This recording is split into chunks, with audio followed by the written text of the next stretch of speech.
You know the liberals' lockdown hypocrisy is bad when even CNN is calling them out on it. And Prince Harry suggests that maybe COVID-19 is payback from Mother Nature. And critics are slamming AOC for selling a tax-the-rich sweatshirt that only the rich can afford to buy. We've got all that and much more coming up, and it starts right now.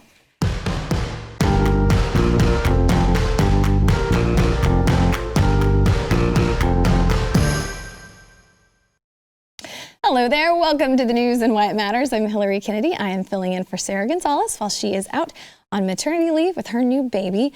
Boy, we have a lot to talk about today.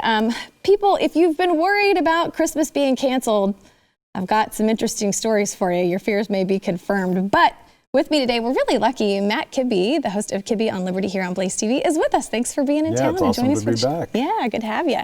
And then Jaco Booyens, the president and founder of Share Together and host of the Jaco Booyens Show. Thanks for being here. Thank you. It's good to be with Matt. Good to be here. All right. So like I said, a lot of people have been really worried about Thanksgiving. We were hit with all the don't travel, don't hang out with friends and family except maybe 4 or 5 people in your immediate household. And so now it has people really worried about Hanukkah and Christmas and New Year's and all that good stuff. Well, the Los Angeles mayor, Eric Garcetti, said yesterday that they have reached record highs, and he has released a video saying, we need to just cancel everything. Take a listen.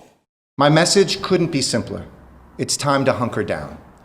It's time to cancel everything. And if it isn't essential, don't do it. Don't meet up with others outside your household. Don't host a gathering. Don't attend a gathering.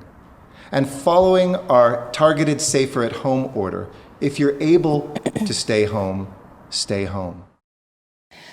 Okay, so this order is effective immediately. It requires all city residents to stay home unless they're engaging in essential activities. Some of those include healthcare operations, grocery store visits, farming, social services, media and music production, plumbing and electricity work, and so on. Matt, I'll start with you. Do you think canceling everything is going to help? I think it's dangerous and crazy to continually do these things, even though the data that we're supposed to glom onto suggests that lockdowns don't work. A guest on my recent show called it a case-demic, and we've muddled this scientific difference between someone actually being sick and someone testing positive for something. But I'm not a medical guy. I'm an economist, and the economic consequences of continual lockdowns and the arbitrary nature of who's essential and who's not essential is the height in sort of central planning arrogance, because everybody's essential, otherwise they wouldn't exist as a productive member of the economy. So it drives me crazy, and it particularly drives me crazy that the political class, who never worry about whether or not they're going to get a paycheck, they never worry about whether or not they have to cut their staff, they're perfectly happy shutting everybody else down. And since it didn't work shutting the economy down, they're now coming into our households. It's outrageous. So, Jaco, Eric Garcetti, he said these restrictive measures, they could go well into the springtime. Do you think the people of LA, because you were just in California, do you think the people in LA will be able to last that long? The answer is no. I'm so glad that we're with you on the show today, because it's been long overdue for us to look at the situation from an economic lens. We have to. You fix a lot of things in society through economics, through opportunity. California will not survive. They can't. I was there. I just spent 3 days there, and I traveled.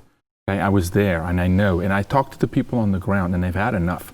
The public have had enough. This is insane, but they've warned us a second wave of lockdown, and they're serious. When they say this, you need to know they're serious. When they say they're going to lock down, this is what they want, and you're 100% right.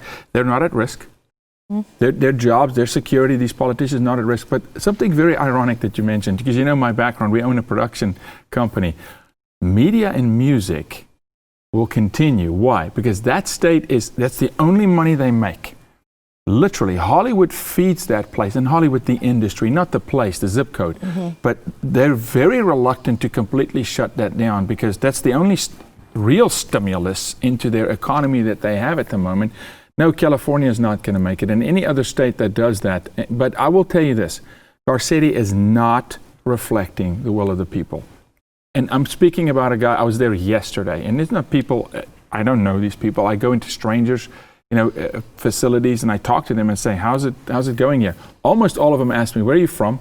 The accent. And I say, I live in Texas. And they go, oh, I wish I could live in Texas. Yeah. And I ask why. And they said, aren't you guys free to do business? And I said, yeah, we're free to do business. So I think economically, it's going to be catastrophic. And it's been catastrophic, but it's going to be catastrophic. And I wrote an article to Newsweek, an op-ed earlier through COVID, and I said the collateral damage of COVID. And it was epic. Suicide, depression, abuse. Watch. Yeah. Watch California. It's disastrous. It's not human nature. And by the way, these aren't two silos. It's not health versus economics, because the economy is what finances all of the things that keep us healthy. That's and there's right. a fundamental link between these two things. And of course, the state of California and the city of Los Angeles is imagining that Washington, D.C. is going to bail them out. And Trump has refused to do that. Joe Biden and Nancy Pelosi will have a different opinion on that. But shut down the economy, shut down all the small businesses. That is the engine of the revenue source by which the government functions. And eventually, the state of California cannot print its own money yet, but eventually he will worry about his own job and whether or not he gets a paycheck, but he'll be the last domino to fall, and by that point it's too late. Mm-hmm. Mm-hmm. I think too, what's upsetting to a lot of us is the whole do as I say, not as I do that we're seeing from some of these leaders, like the mayor of Austin, Texas, who had to acknowledge that he made a video last month warning residents to stay home to slow the spread. Well, he was actually in Mexico on vacation with his family members and some others. I want you to see the clip, and bear in mind, he's in Mexico when he's saying this. The thrust of the most important messages trying to get out to the community right now is that our numbers are increasing, and everybody has to be aware of that, and we need to stay home if you can. Do everything you can to try to keep the numbers down. This is not the time to relax. We're going to be looking really closely. And I'm going to add a new message. We have trying to do contact tracing to see if we may have to close things down if we're not careful. If we're going to be closing things down, it would be great to be able to do it in a really surgical way and going really specifically to things that are our problems. One thing we're learning now is that people, when they get sick, seem to be a little reticent in contact tracing to actually tell us who they were with and where they were.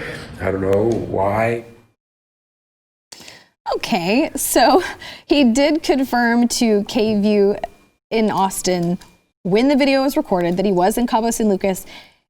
He was with 8 people, including immediate and extended family, after flying from Austin on a private jet. And 2 days earlier, he had hosted a wedding and a reception at an Austin hotel for his daughter with 20 guests, even though the city was under stage 3 guidelines, which suggested no gatherings of more than 10 people. Several wedding attendees flew to Austin from across the U.S., including a Seattle-based wedding photographer.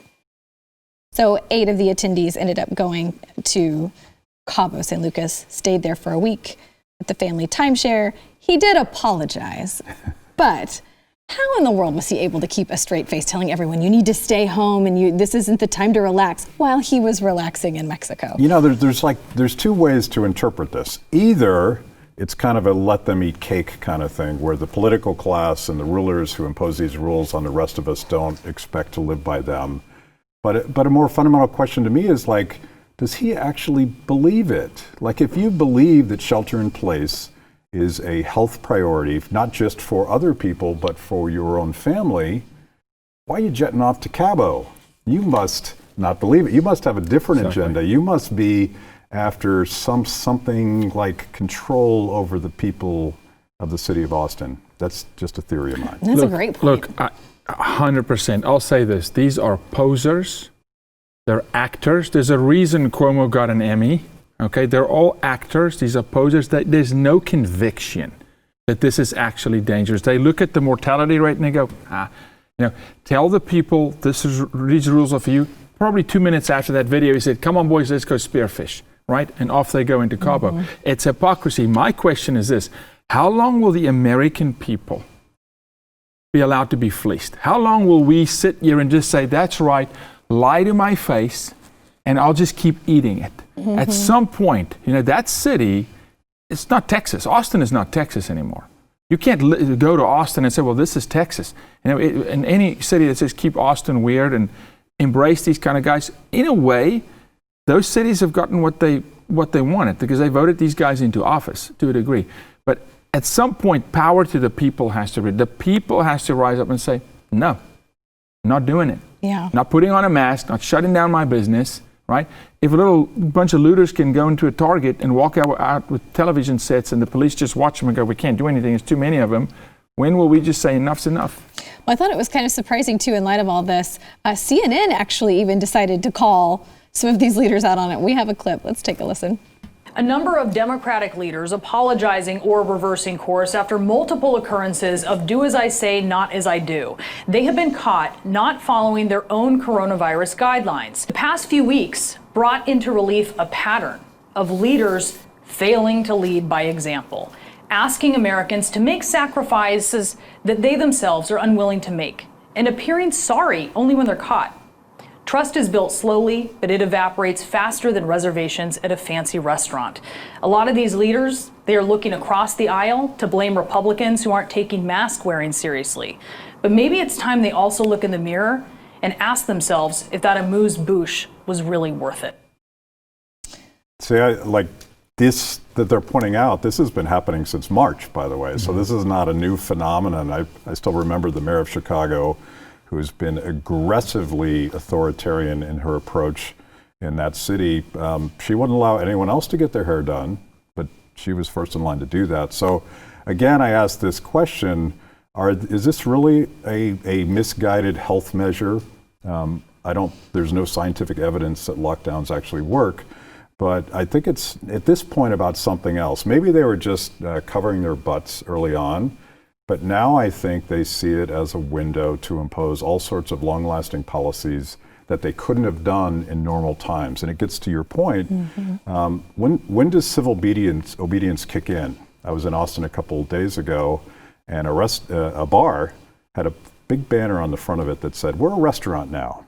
And that's a clever way of getting past bans on bars, but you're still allowed to go to a restaurant. So these quiet things, if your people are finding workarounds, it means you have no legitimacy as a government. There's no leadership. Look, I think this is an incredibly well executed. I'll give them that, and they do that way better than us on the conservative side. They play to win and they play long at all costs. It's a extremely well executed social experiment for a greater cause, a greater purpose. This is and I'm not saying there's no virus. Of course, there's a virus, but I look at the mortality rate. My history is, there's other things more dangerous, a lot more. But this is a social engineering experiment, and they're winning it.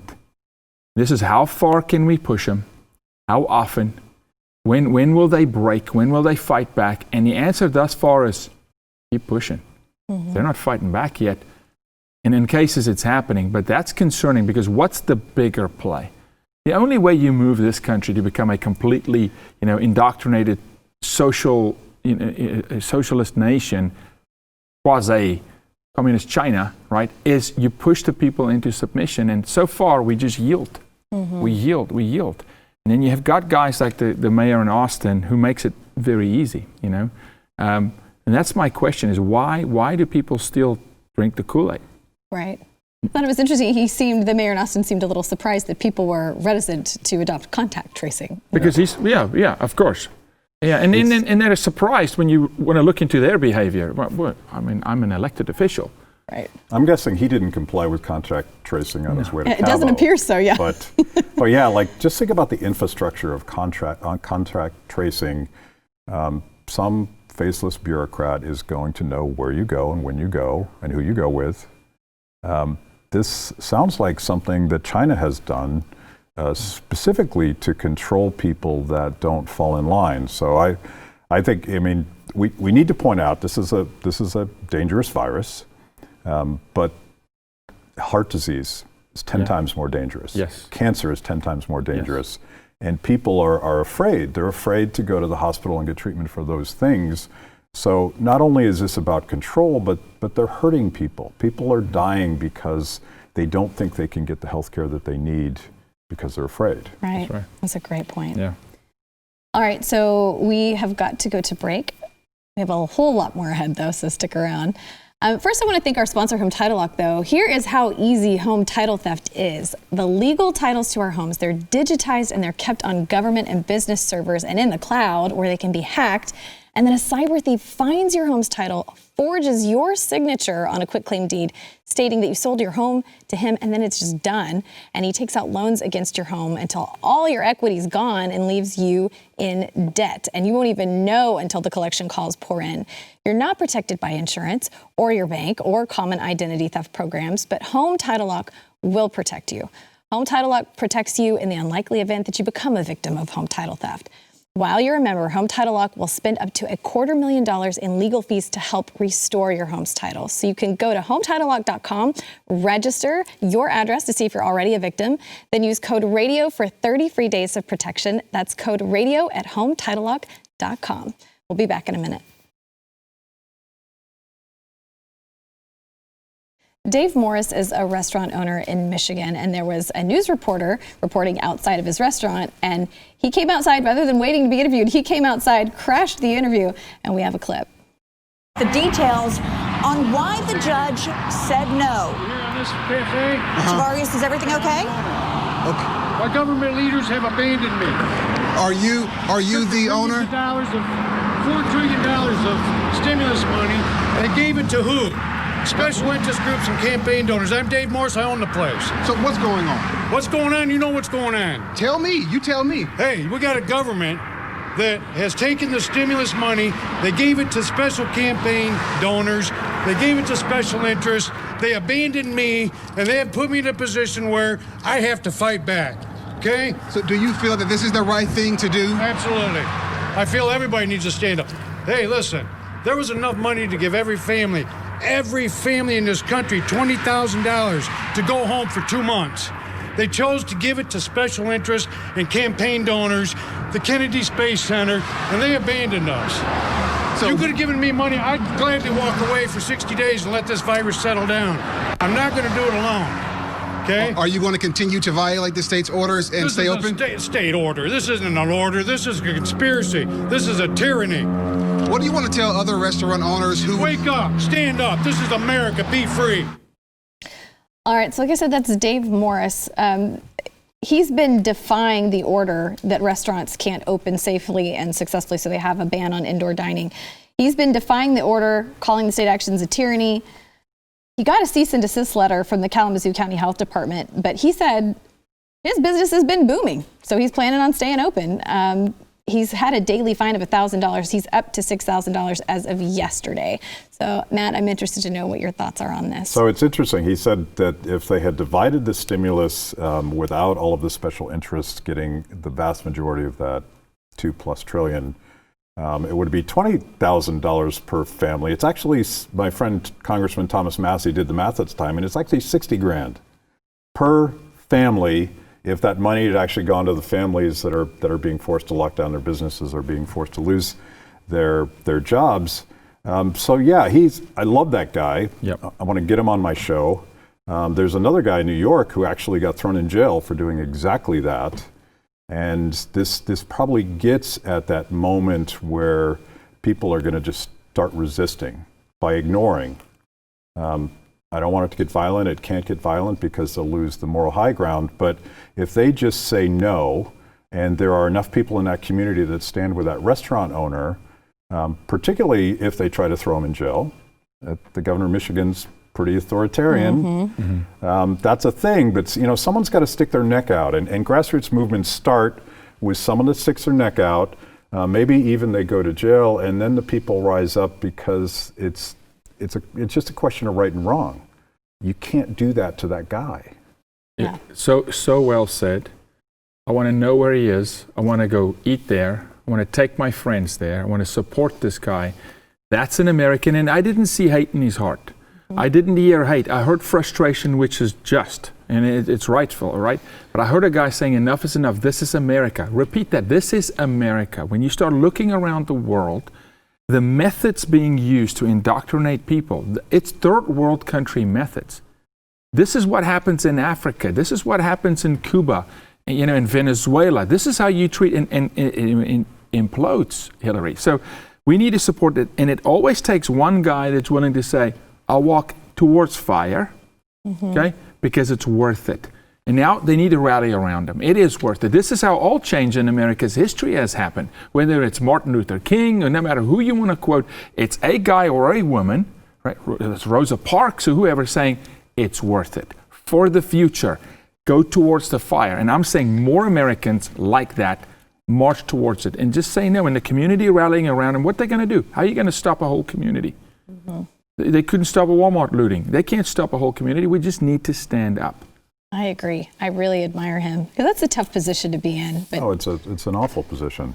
Long term, what do you think the effects will be on the economy if they keep trying to shove these lockdowns down our throats? So the Congressional Budget Office just put out a number that is unfathomable, $15 trillion, which is what this pandemic and this lockdown will cost the American economy. And that turns out to be enough money to buy Spain. And it's hard to even imagine how much that is, but that is all money out of productive activity. It's money out of federal and state budgets. It's money out of family incomes.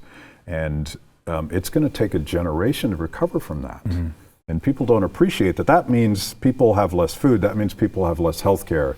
That means that everything that matters to flourishing of human beings takes a hit. That's the cost. That really puts it in perspective for sure.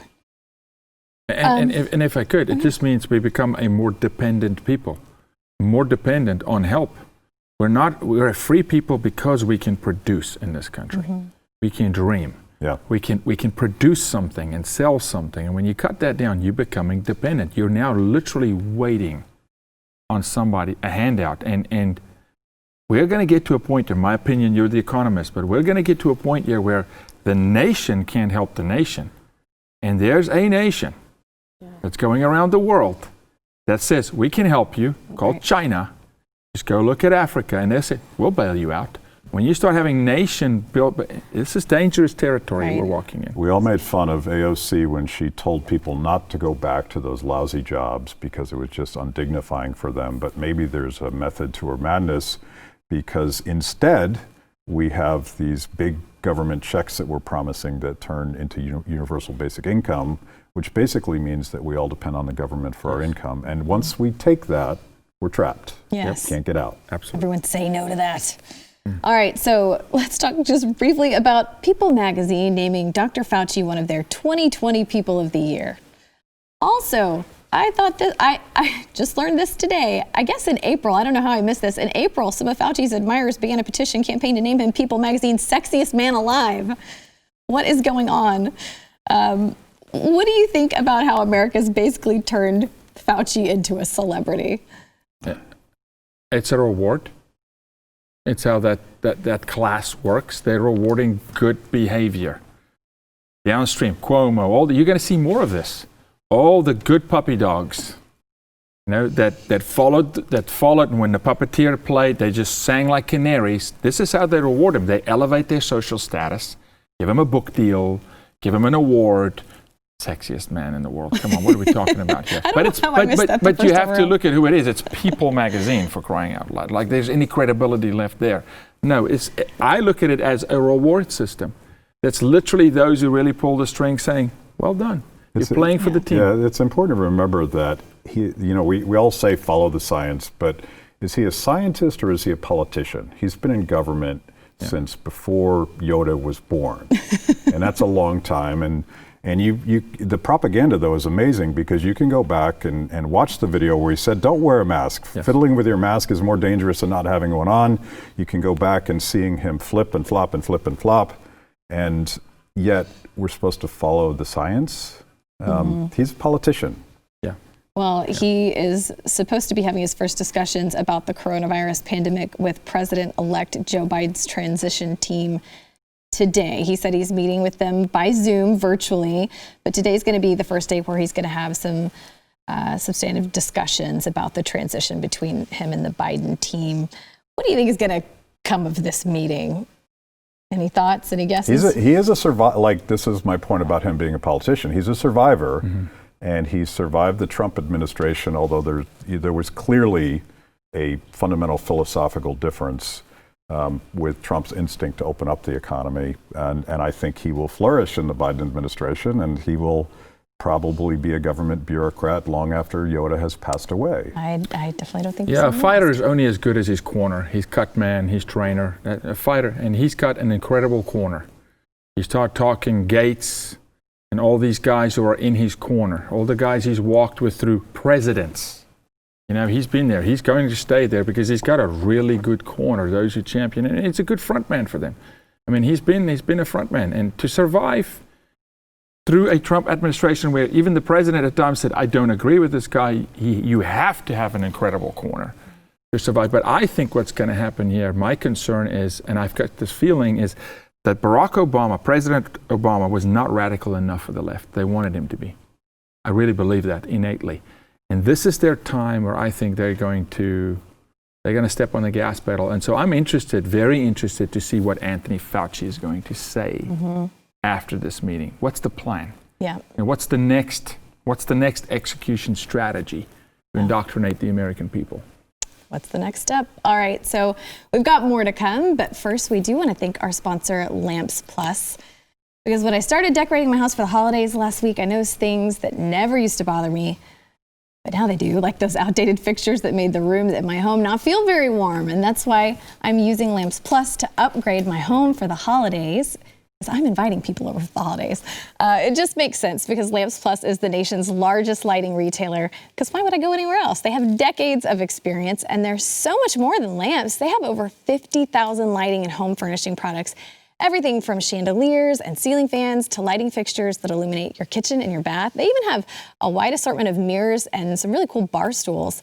You'll even discover table lamps. They have the built-in USB ports that you can charge all your devices, and they have indoor fountains that provide soothing sounds while you work, and maybe we'll upgrade your home office a little bit. So as a family-owned business that wants to help you love your space, Lamps Plus carries the most top trusted brands like Schonbeck. It's a 150-year-old lighting company from right here in the U.S. that specializes in handmade chandeliers with the world's finest crystals. A Schonbeck chandelier, it adds glamorous flair of luxury to your house, that wow factor that impresses everybody who sees it. And one of my favorite things about Lamps Plus is that most of their products they ship for free, with many of them shipping the exact same day. So right now, Lamps Plus is helping you create the perfect holiday at home to brighten and add some comfort to your space during their holiday sale. For a limited time, you can save up to 50% on hundreds of lighting, furniture, home decor designs. Go to lampsplus.com/Y. That's lampsplus.com/Y to save up to 50% on select items. That is lampsplus.com/Y. We'll be back in just a minute. Prince Harry said in a recent interview that he thinks that COVID-19 could be retribution from Mother Nature. Here's a clip. It's been a universally tough year for everybody. You know, someone said to me right at the beginning of the pandemic, it's almost as though Mother Nature has sent us to our rooms for bad behavior, to really take a moment and think about what we've done. It certainly reminded me, as it has probably reminded all of us, how interconnected we all are. Not just as people, but through nature. We take so much from her, but we rarely give anything back. He also basically said he had concerns about having children initially because of the threat of climate change. This is a pretty dark way of looking at the virus, wouldn't you say? Well, my first reaction to that video is that a hostage video? Does he have to say this? But I think he actually believes that stuff. And maybe he's just not as old as I am, because I remember other viruses, and I remember really bad viruses. And I went back and did research on the so-called Hong Kong flu that hit the United States in 68 and 69. And what's most fascinating about that is, like, adjusted for population, that one was probably less severe than this one. But we didn't lock anything down. And my favorite band, the Grateful Dead, played like 100 shows in the Bay Area at the very time when troops were coming back from Vietnam when the Hong Kong flu, and it was at its height. So we had a very different attitude back then. And so perhaps as an old guy, I can remind Prince Harry that we've gone through this before. It's going to be okay. And maybe we should let nature run its course because it's going to, whether we want it to or not. It's so well said. Great band too, by the way. Yes. Grateful Dead. Look, yeah. we're going to do a whole show on the Dead, I think. Look, we have to remember he's married to Meghan Markle. Okay, we have to understand the mindset and the philosophy that guy lives in every day. It may as well be in an AOC household. They eat the Green New Deal for breakfast. This is what they believe. They love it. Yes, let Mother Nature take course. Hallelujah, because you've got an immune system. And let it take its course. Absolutely. Let's go there. Let's go to real science. We want to talk science. Let's look at the mortality rate. Let's go to real science once and for all. Right? It looked like a hostage video for sure, in a dungeon in a bunker somewhere. Like he was blinking. It was set me free. Yeah, like help me, maybe set me free from the woman that's indoctrinating me every day. Maybe. Like you mentioned the Green New Deal, so of course we have to talk about Alexandria Ocasio-Cortez because she's selling, I didn't realize this until today, so she's selling some kind of pricey items. Even though she declared capitalism to be irredeemable, apparently maybe she's changed her tune on that a little bit, at least personally, because she has a shop that sells $58 shirts that say tax the rich. Now the $58 does not include shipping and handling. It costs an additional $9.22 to ship the product to your house. So the grand total for this Tax the Rich shirt is $67.22. She has, like I said, an entire merchandise shop. She's got a hoodie promoting Green New Deal. It's $65. Now, if you can't afford these expensive long-sleeved shirts, you can get a AOC plus me shirt for only $27. And instead of paying off your student loan debt, you can spend $27 on a cancel student debt t-shirt. She even has another one that says drink water and don't be racist. That t-shirt is $27. They've got posters, $25 onesies promoting the Green New Deal. So she's selling all kinds of things. A lot of people are saying, well, this is very hypocritical because of the premium pricing she's got on these items.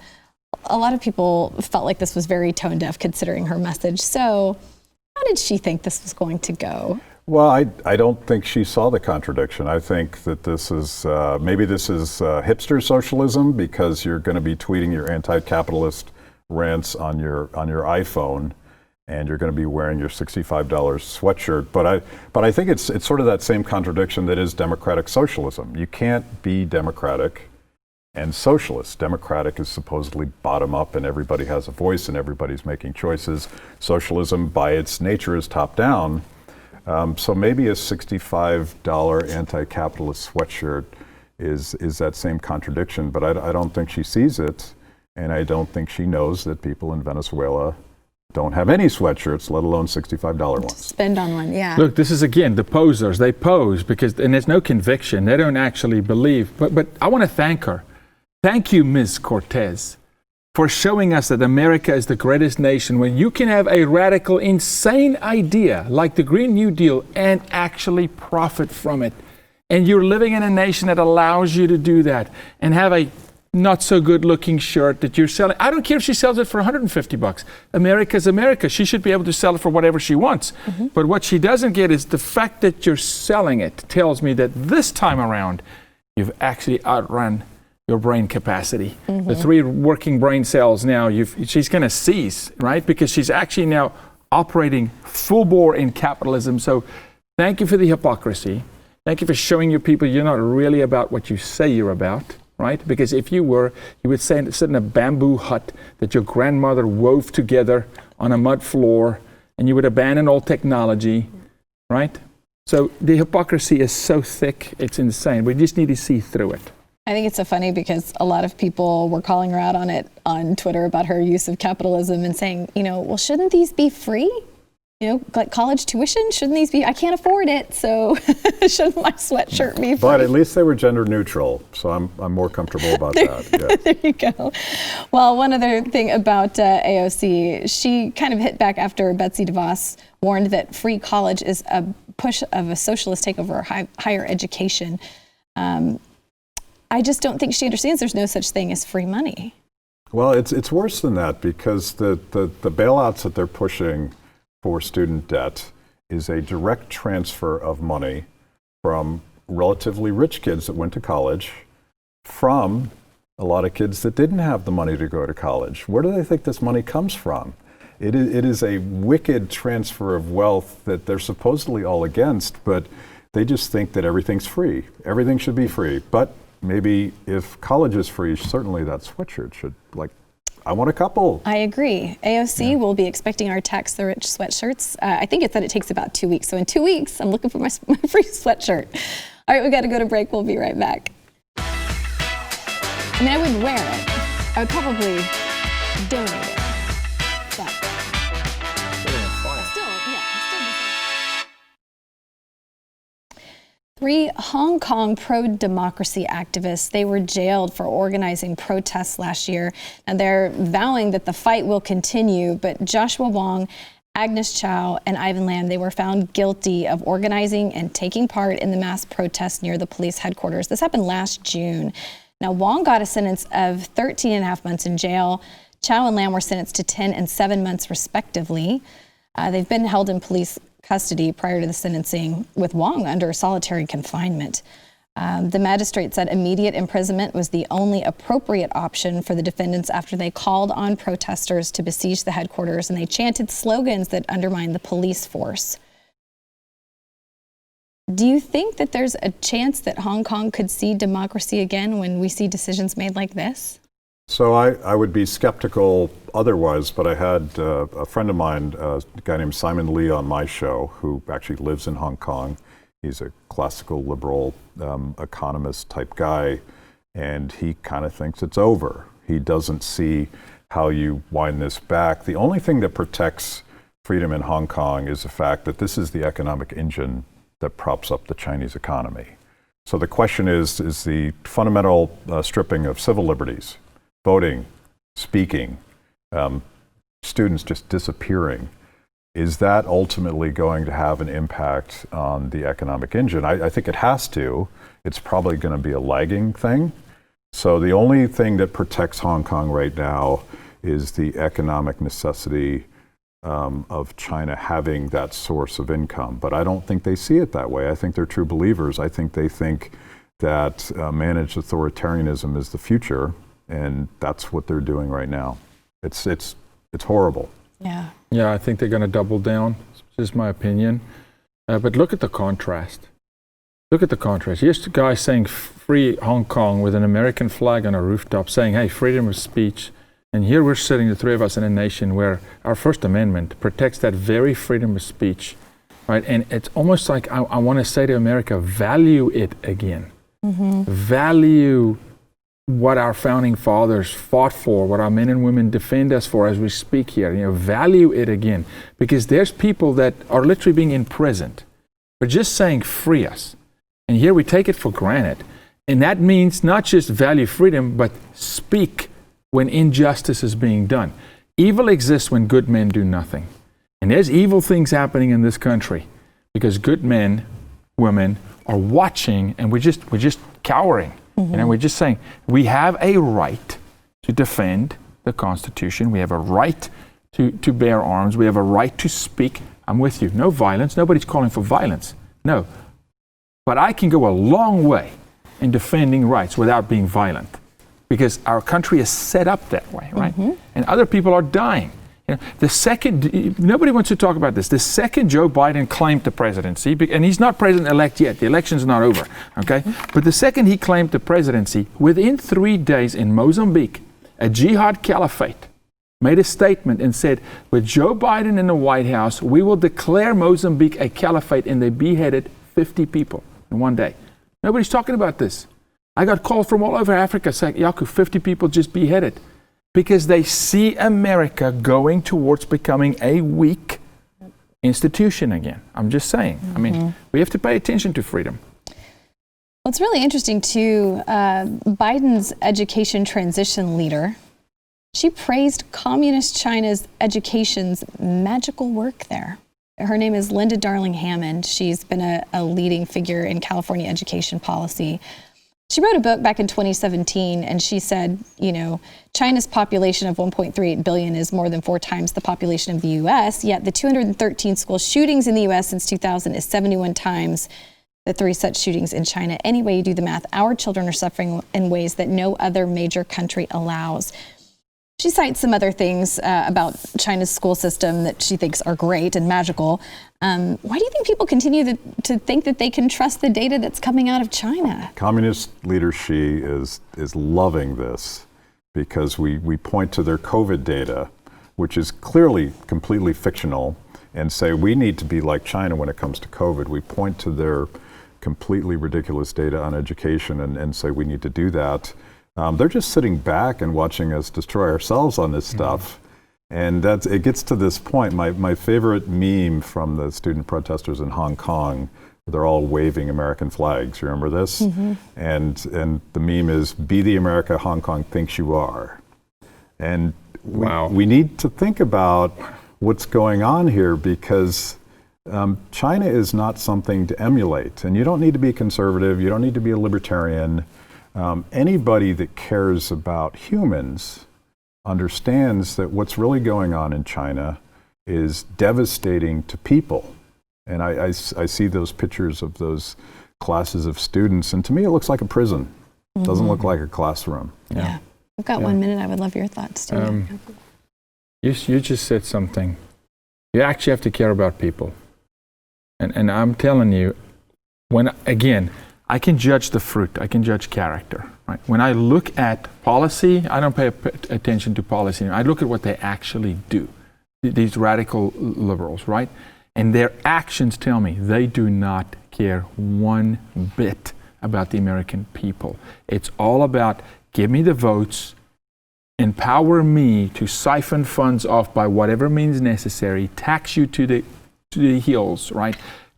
To broaden the base of the elites up top. They do not care about the people. And so for that reason, we need to take a really hard look at local government and how we're going to restore a trust in humanity and caring about people again. Amen to that. All right, we're going to break. We'll be back with our question of the day in just a minute. Nice clothes. Nice clothes.